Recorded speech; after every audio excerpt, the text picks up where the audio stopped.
Hi, welcome to my second channel and I hope you are well. In this video, I'd like to talk to you about your ADI Part 3 test, the teaching ability. So say you have your test and you take a learner in your test, and the task that you want to do on the way going, your learner is too nervous and making other mistakes on the way going. What should you do? Should you stick to the lesson plan that you plan to do, or should you change the lesson? So this is what we are going to talk about in this video. Let's start the lesson.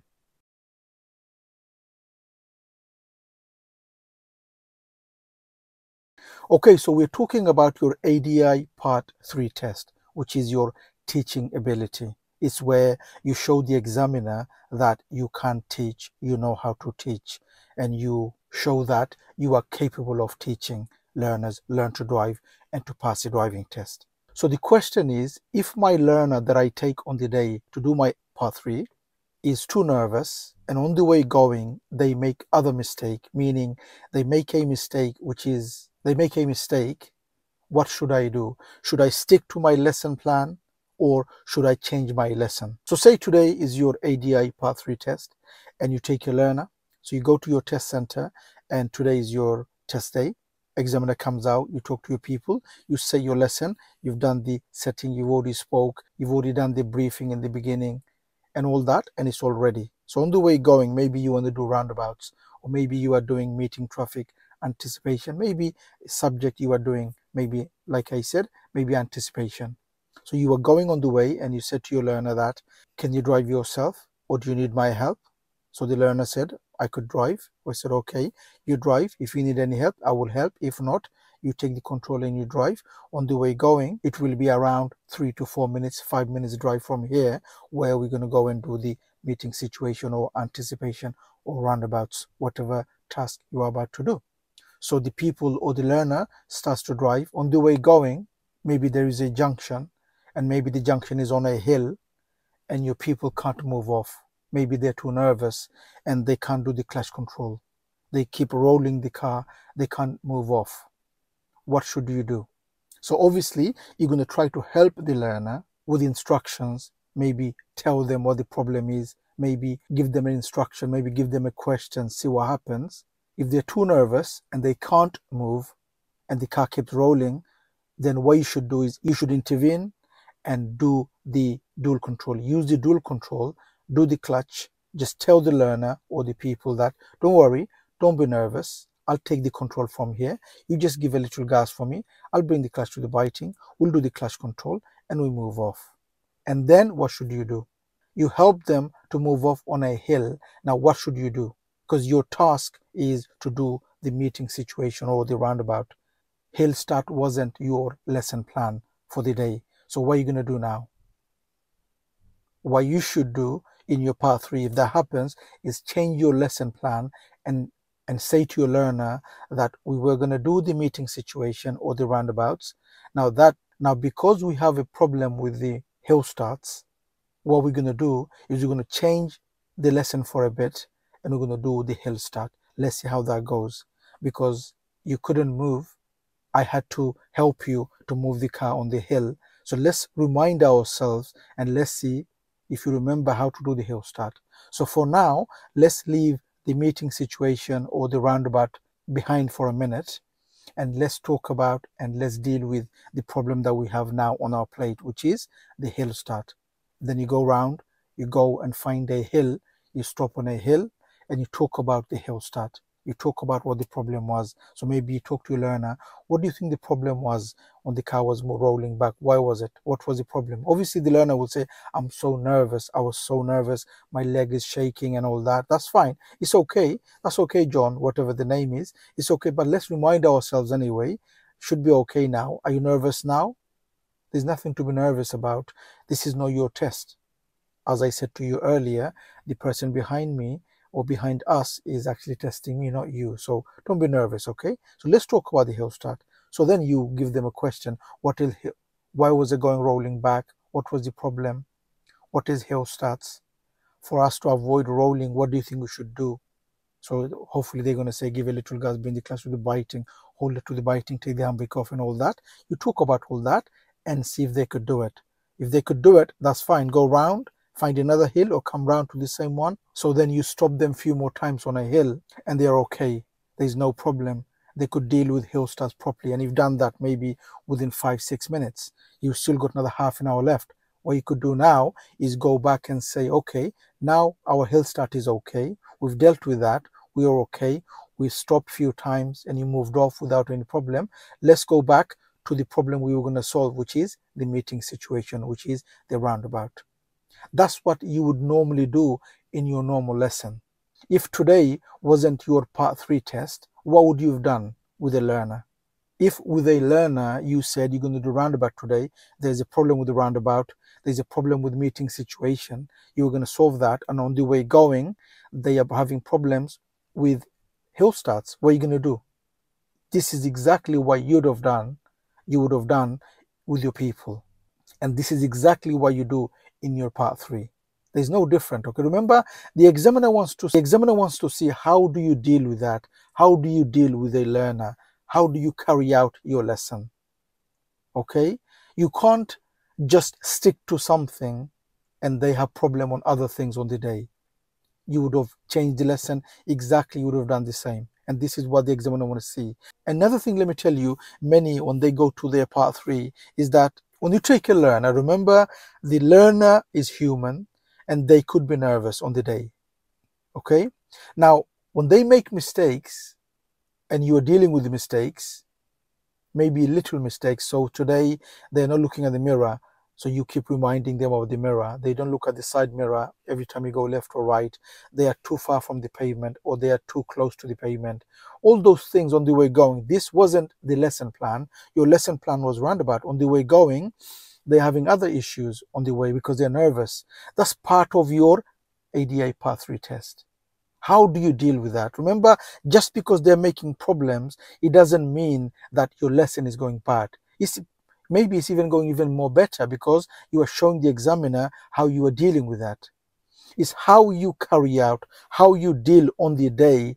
Overall, the examiner is going to see. Okay, just because they are making problem, don't think that the test should go perfectly well. No, then you got nothing to solve.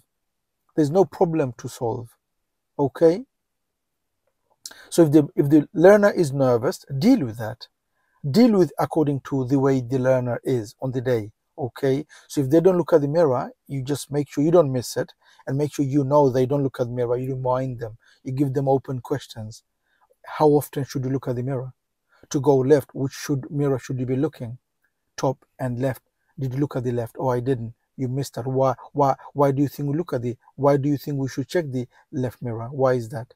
So you make conversations, make sure you know that they know exactly what the problem was and what is the risk behind that, the problem they create. So basically they didn't look at the mirror. So first of all, you recognize they didn't look at the mirror.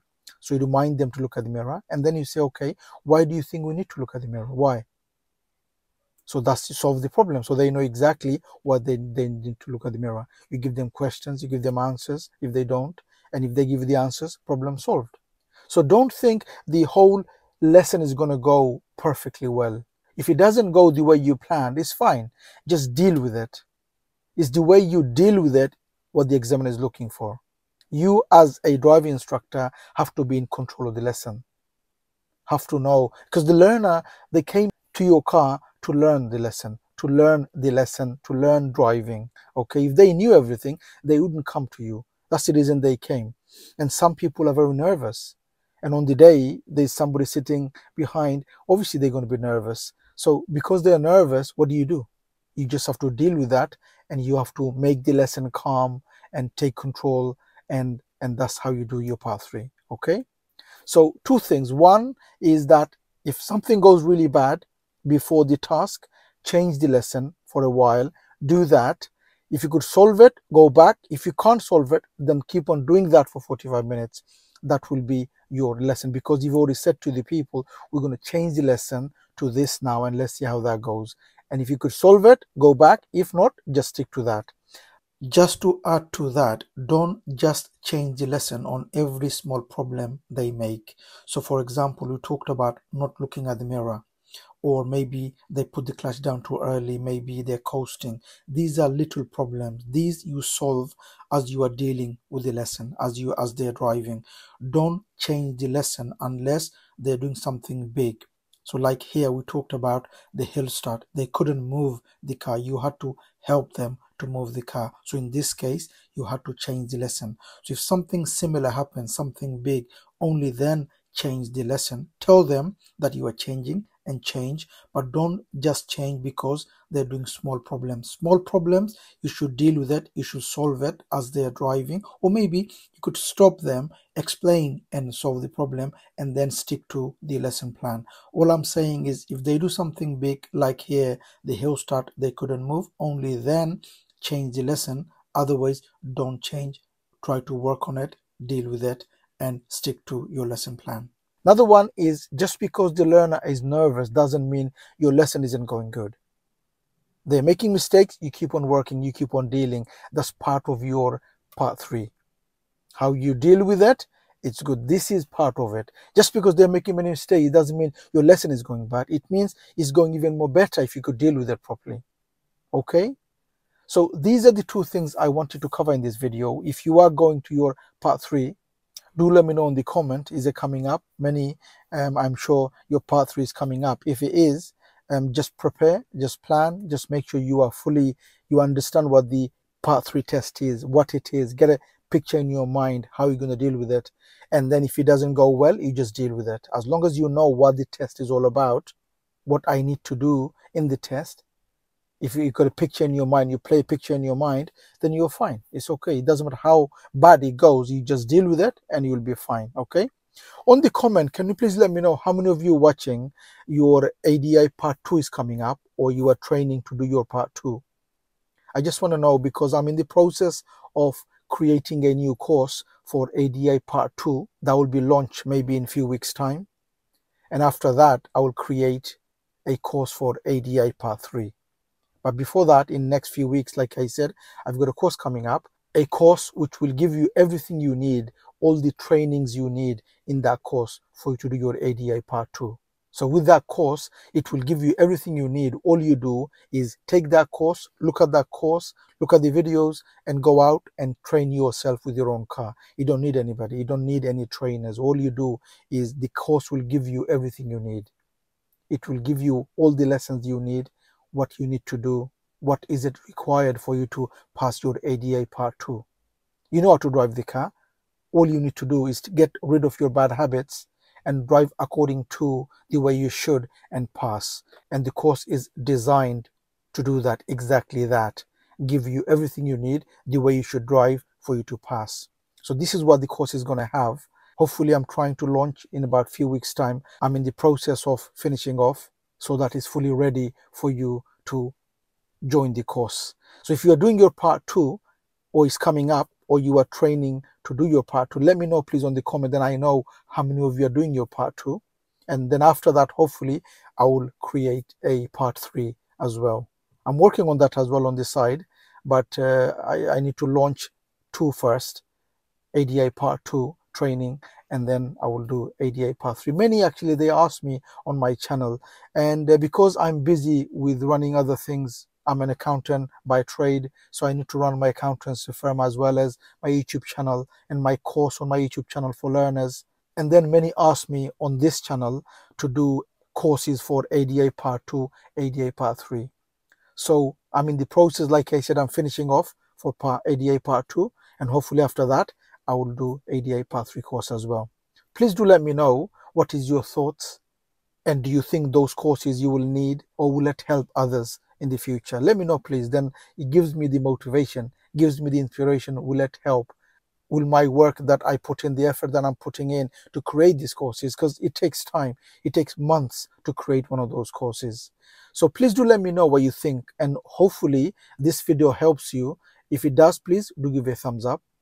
Please do make a comment what you think of the video, and if you're new to the channel, don't forget to subscribe so don't miss any of my future videos, and hope to see you again on the next video.